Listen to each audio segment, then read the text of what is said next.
Hello everyone, आप सभी का स्वागत है आपके यूट्यूब चैनल ज्ञान गंगा स्टडी सेंटर पर।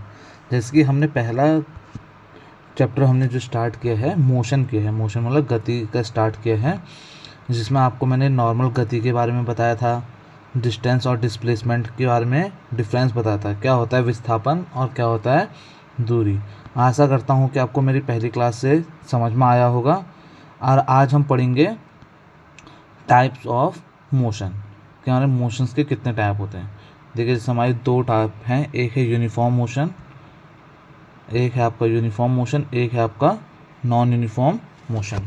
अब सबसे पहले जान लेते हैं, अगर हम हिंदी में इसका बात करें, सामान्य गति और एक असामान्य गति होता है। ठीक है, अब इसके बारे में अगर हम जान लें, सबसे पहले यूनिफॉर्म मोशन क्या होता है। अब देखो जैसे कि हमें मान लो हमें क्या करना है, 5 किलोमीटर जाना है, 1 2 3 4 5। ठीक है, अब जैसे मैं यहाँ से लेकर 1 किलोमीटर तय करने में अगर 1 घंटा लगा रहा हूँ, तो ऐसे मैं अगला भी क्या करूँगा, 1 किलोमीटर तय करने में क्या लगाऊंगा, 1 घंटा। वैसे अगला भी 1 किलोमीटर तय करने में 1 घंटा। ऐसे करके जितना हम डिस्टेंस ट्रेवल कर रहे हैं और वो भी हम सेम टाइम पे, तो उसको हम बोलते हैं यूनिफॉर्म मोशन। ठीक है, अगर हम हिंदी में समझना चाहें, जितना हम दूरी तय करेंगे प्रत्येक घंटे में और वो बराबर होना चाहिए। ऐसा नहीं कि हम 1 घंटे में पहले 1 किलोमीटर तय किया, फिर अगले 1 घंटे में हम 2 किलोमीटर तय कर रहे हैं, ऐसा नहीं होगा। ठीक है, वो हमारे असमान गति आ जाएगा। तो जैसे हमने 1 किलोमीटर में 1 घंटा तय किया, फिर अगले 1 किलोमीटर में फिर 1 किलोमीटर में हमने 1 घंटे में तय किया, फिर 1 घंटे में अगला 1 किलोमीटर तय किया। देखिए हम क्या कर रहे हैं, 1 घंटे में हम क्या कर रहे हैं, 1 किलोमीटर को तय कर रहे हैं। तो इसे हम बोलते हैं यूनिफॉर्म मोशन। ठीक है, या एक समान गति कहेंगे। ठीक है, अब देखो इसका एक सबसे इम्पोर्टेंट है ग्राफ। ठीक है, वक्र। देखो इसका ग्राफ किस तरीके से बनेगा, ये चीज़ हम देख लेते हैं। ठीक है, इसका जो ग्राफ बनेगा सबसे इम्पोर्टेंट होता है इसका ग्राफ, डिस्टेंस टाइम ग्राफ कहते हैं। ठीक है, वो गति ही शो करता है। जैसे मान लो इस तरीके से। ठीक है, यहाँ आपका आ जाएगा समय और यहाँ आ जाएगा आपका डिस्टेंस। ठीक है, हर समय याद रखना है यूनिफॉर्म मोशन होगा जो, उसका एक स्ट्रेट लाइन आपका क्या होता है, ग्राफ ड्रॉ होता है। ठीक है, जो एक समान गति होगा उसका जो ग्राफ ड्रॉ होगा वो एक स्ट्रेट लाइन होगा 0 से। क्योंकि देखो हम 1 किलोमीटर में 1 किलोमीटर में 1 घंटा में तय कर रहे हैं, जो दूसरा होगा दूसरे में करेंगे, तो हमारे ये क्या बनता है, हमारे एक स्ट्रेट लाइन बनता है। ठीक है, अब हम बात करते हैं, यह हम आपको समझ में आ चुका होगा यूनिफॉर्म मोशन या एक समान गति किसे कहते हैं। अगर कोई एक वस्तु अगर बराबर समय में बराबर डिस्टेंस ट्रेवल करती है, बराबर दूरी तय करती है, तो उसको हम बोलते हैं यूनिफॉर्म मोशन या एक समान गति। अब जो दूसरा टॉपिक आता हमारा नॉन यूनिफॉर्म मोशन। अब देखो अगर आप यूनिफॉर्म समझ गए तो नॉन यूनिफॉर्म समझना आपके लिए आसान रहेगा।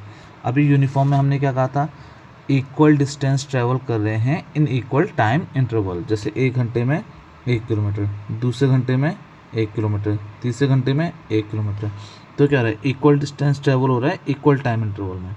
ठीक है, सेम वैसे ही हमारे असमान गति में क्या होगा, मान लो हमने क्या किया, 1 घंटे में 1 किलोमीटर तय किया, जो दूसरा घंटा था उसमें मान लो मैंने क्या कर दिया, 2 किलोमीटर तय कर दिया, जो तीसरा किलोमीटर मान लो उसमें मैंने क्या कर दिया, 5 किलोमीटर तय कर दिया।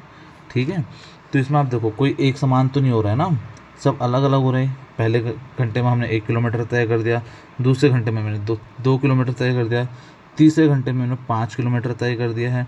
तो ये क्या हो गया, हमारा असमान हो गया ना। तो इसलिए हम इसे क्या बोलते हैं, असमान गति कहते हैं, क्योंकि एक समान नहीं है। अब इसका जो वक्र बनता है, ये जो ग्राफ बनता है, ये हमारा स्ट्रेट लाइन ना बन के कैसे बनता है, कैसे बन सकता है। ठीक है, इस तरीके से क्या होगा, बनेगा, क्योंकि जिस हिसाब से हमें डिस्टेंस और टाइम दिया होगा उसी हिसाब से हम क्या बनाते हैं, वक्र बनाएंगे, एक स्ट्रेट लाइन नहीं। क्योंकि हमारा यूनिफॉर्म मोशन था, यूनिफॉर्म मोशन में आपको जो ग्राफ बना था, देखो जो आपका एग्जाम में पूछा जाता है यही ग्राफ से ही क्वेश्चन पूछे जाते हैं, इस बात का ध्यान रखना। ठीक है, ये आपका हो गया यूनिफॉर्म मोशन। अब क्यों बना है वो मैंने आपको बता दिया है। ठीक है, ये हो गया नॉन यूनिफॉर्म मोशन। ठीक है, ये हमारे हिंदी मीडियम वालों के लिए हो गया सामान्य गति और ये हो गया असामान्य गति।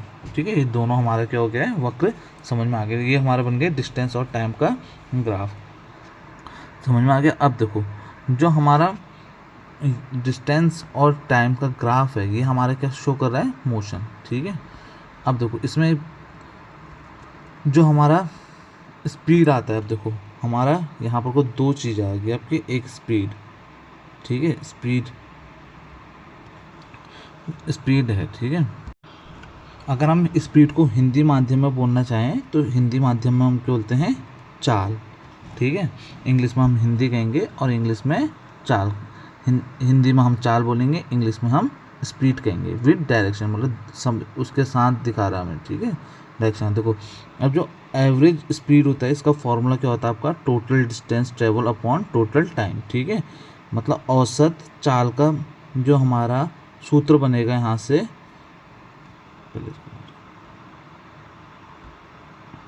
औसत चाल का जो ये औसत चाल होगा, ठीक है, ये आ जाएगा टोटल दूरी बट्टे टोटल समय, मतलब कुल दूरी बट्टे कुल समय, ठीक है। ये आपका बन जाता है v=s/t, ठीक है। अब यहीं से मैं आपको SI मात्रक भी निकालना सिखाता हूँ, ठीक है। SI मात्रक कैसे निकालेंगे, जो आपका दूरी है वो आप किस में तय करोगे, मीटर में, ठीक है, और समय सेकंड, तो इसकी SI मात्रक क्या होता है, मीटर पर सेकंड।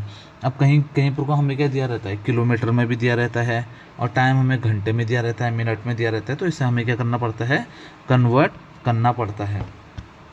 बिना कन्वर्ट करें हमारा आंसर क्या हो जाता है, गलत निकलेगा, ठीक है। ये हमारे स्पीड क्या हो गया, देखो स्पीड या चाल बराबर हमारा क्या हो जाएगा, टोटल डिस्टेंस ट्रेवल, मतलब कुल दूरी बट्टे टोटल टाइम टेकन, मतलब कुल समय, ठीक है। चाल बराबर हमारा क्या हो जाएगा, दूरी बट्टे समय, ठीक है। अभी देखो जो विस्थापन वाला समझाया वो भी अभी आपको मैं समझाता हूँ, देखो, ठीक है। ये बेसिकली न्यूमेरिकल है। देखो एन ऑब्जेक्ट ट्रेवल 16 मीटर इन, देखो अब इसने क्या कहा, 16 मीटर जा रहा है कितने समय में, 4 सेकंड में, ठीक है।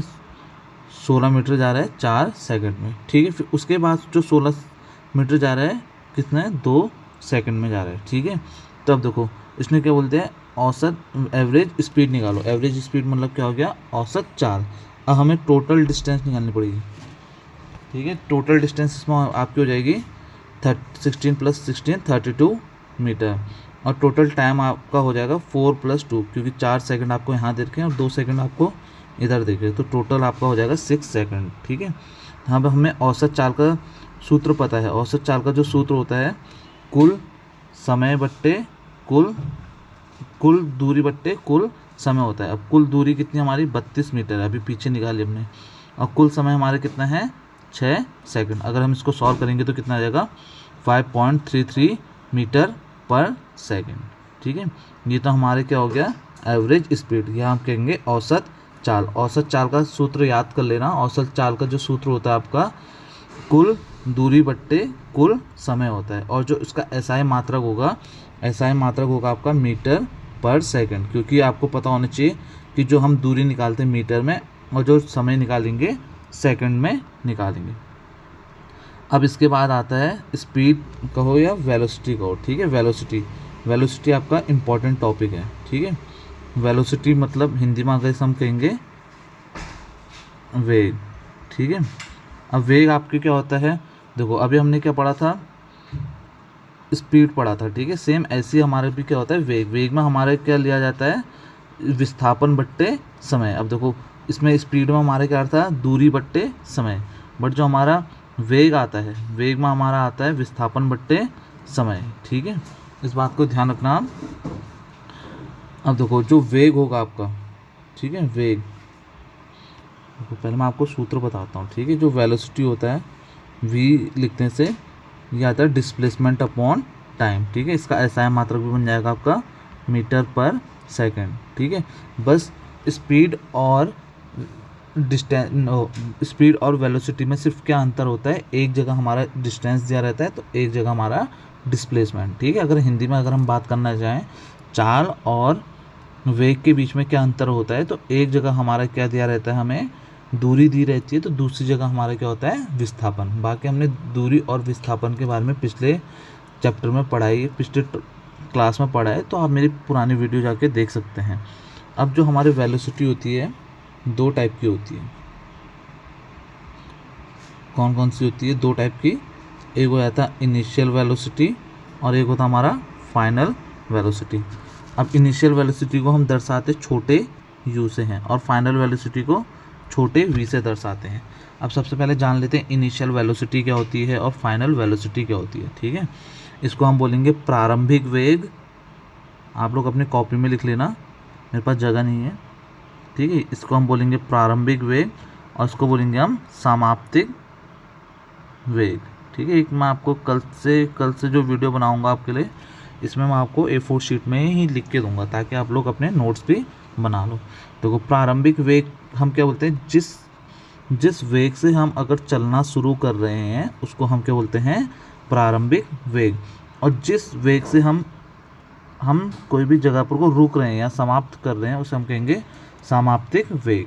ठीक है, यही हमारा होता है वेगों के दो प्रकार। एक होता है प्रारंभिक वेग जिससे हम चलना शुरू कर रहे हैं, और एक दूसरा वेग हो जाएगा आपका समाप्तिक वेग। ठीक है, उसे हम इसको हम दर्शाएंगे u से और उसको हम दर्शाएंगे v से। और दोनों की जो हमारे SI मात्रक होता है वो हमारा मीटर पर सेकंड होगा। ठीक है, क्योंकि हमारा जो सूत्र बन रहा है हमारा डिस्टेंस अपॉन क्या बन रहा है, टाइम या डिस्प्लेसमेंट अपॉन टाइम। और डिस्टेंस को हम मेज़र किस में करते हैं, मीटर में, और टाइम को हम किस में मेज़र करते हैं, सेकंड में। ठीक है, तो ये हमारा बन चुका है। देखिए यहाँ पर को, और ये आपका 1 दरोगा में 110% पूछा जाएगा SI मात्रक। ये आपका आ गया मीटर पर सेकंड। देखो औसत वेग कितना हो जाता है, देखो v एवरेज। ठीक है, मतलब औसत वेग ये हो जाएगा u प्लस v बट्टे 2, मतलब प्रारंभिक वेग प्लस समाप्तिक वेग बट्टे 2, initial velocity plus final velocity upon 2। ठीक है, ये तो आपके क्या हो गए, दो वेलोसिटी के टाइप हो गए। ठीक है, अब देखिए जैसे इसी का एक एग्जांपल है। ठीक है, हिंदी मीडियम वाले से हिंदी में देख सकते हैं। देखो, एक the odometer of a car reads 200 kilometre at the starting trip. अब देखो, अब कोई कार थी, ठीक है, जब वो शुरू होती तो उसके जो ऑडोमीटर आगे मीटर होता है उसमें 2000 किलोमीटर दर्शाया था, और जब उसने ख़त्म की तो उसका 2400 किलोमीटर दिखाया उसने।